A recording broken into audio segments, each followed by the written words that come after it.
नेता विरोधी पक्ष ने सदन की कार्रवाई प्रारंभ होते ही इस मुद्दे को उठाया और आपने भी उसको छेड़ा है। लेकिन मैं आपके छेड़ने की स्थिति का उससे आपकी इस मजबूरी को जान सकता हूं, जिसके बारे में एक छोटी सी कहावत है कि चोर की दाढ़ी में तिनका। देश के अंदर दो नमूने हैं, एक दिल्ली में और एक लखनऊ में बैठते हैं। जब देश में कोई चर्चा होती है तो तुरंत वह देश छोड़ करके भाग जाते हैं, और मुझे लगता है कि यही आपके बबुआ के साथ भी हो रहा होगा। ये कार्रवाई सरकार ने की है और सरकार ने इसके लिए 79 अभियोग अब तक दर्ज किए हैं। इसमें 225 अभियुक्तों को इसमें नामजद किया है। 78 अभियुक्त अब तक गिरफ्तार हुए हैं। 134 फर्मों पर एक छापेमारी की कार्रवाई हुई है। अध्यक्ष जी, प्रश्न क्या है और मुद्दे क्या उठाए जा रहे हैं? मुझे लगता है कि माननीय सदस्य को पूरा अध्ययन करके आना चाहिए, सदन की गरिमा का ध्यान भी रखना चाहिए। लेकिन मुझे इसलिए भी खड़ा होना पड़ा है क्योंकि नेता विरोधी पक्ष ने सदन की कार्रवाई प्रारंभ होते ही इस मुद्दे को उठाया और आपने भी उसको छेड़ा है।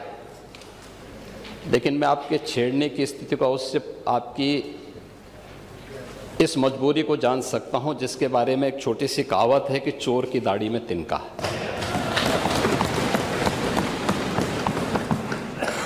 प्रश्न है नकली दवाओं के सेवन से होने वाली मौतों के बारे में, जिसके बारे में उनको उत्तर दिया गया है कि इस प्रकार के कोई भी प्रकरण अभी तक उत्तर प्रदेश सरकार के संज्ञान में नहीं है। दूसरा, समय समय पर इस दिशा में खाद्य सुरक्षा और औषधि प्रशासन विभाग के द्वारा छापेमारी की कार्रवाई भी होती है। उत्तर प्रदेश के अंदर कोडिन कफ सिरप के मामले में, जिसको नेता विरोधी दल, मैं तो ये मानता था कि उम्र के चौथे पड़ाव पर व्यक्ति सच बोलने का आदी कम से कम इस उम्र में तो होगा ही, लेकिन इस उम्र में भी इस समाजवादी उनको झूठा बुलवा देते हैं। इस उम्र में तो कम से कम उसे झूठ मत बुलवाओ भाई, सच बोलने के उनको आदी होना चाहिए। और तो चेयर पे बैठ चुके हैं लंबे समय तक, स्पीकर के रूप में उन्होंने सदन को आगे बढ़ाया है। कोडिन कफ सिरप से उत्तर प्रदेश के अंदर कोई मौत नहीं हुई है।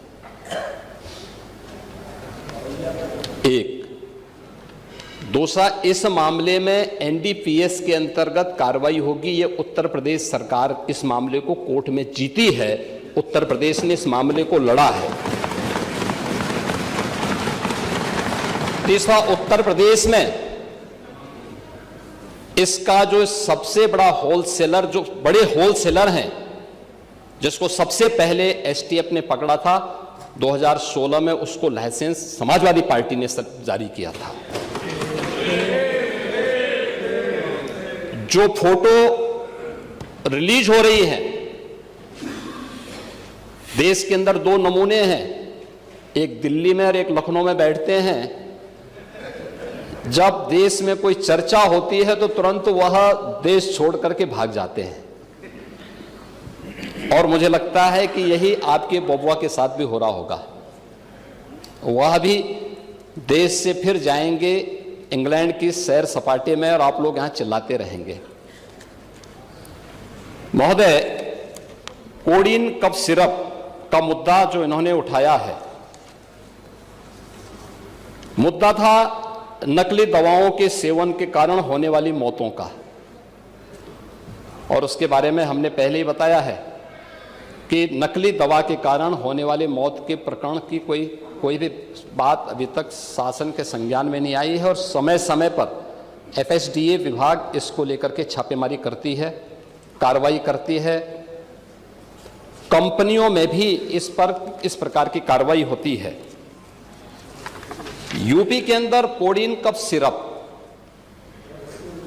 इसके केवल स्टॉकिस्ट हैं, होलसेलर है, इसका यहां पे प्रोडक्शन नहीं होता है।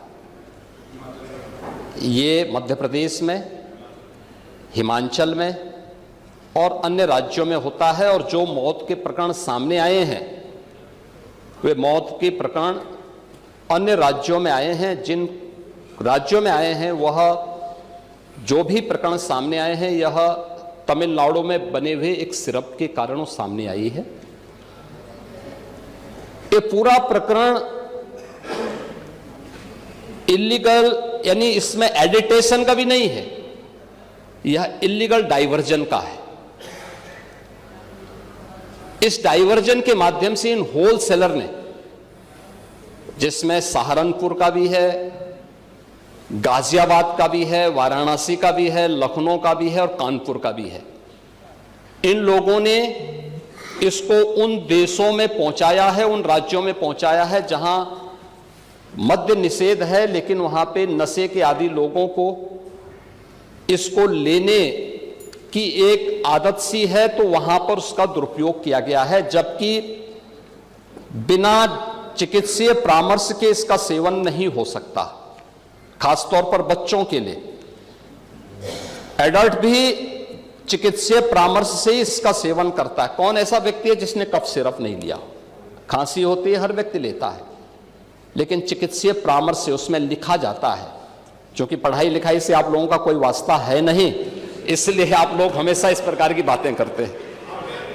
अब बात पहले अब सुन लीजिए ना, आपने पूरी बात बोली तो हम लोगों ने आपकी बात सुनी, आप लोग चिल्लाते रहे तब भी हम आपकी बात सुनते रहे। अब कम से कम हमारी बात तो सुन ले।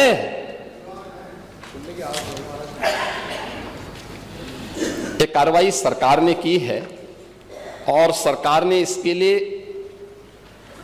79 अभियोग अब तक दर्ज किए हैं।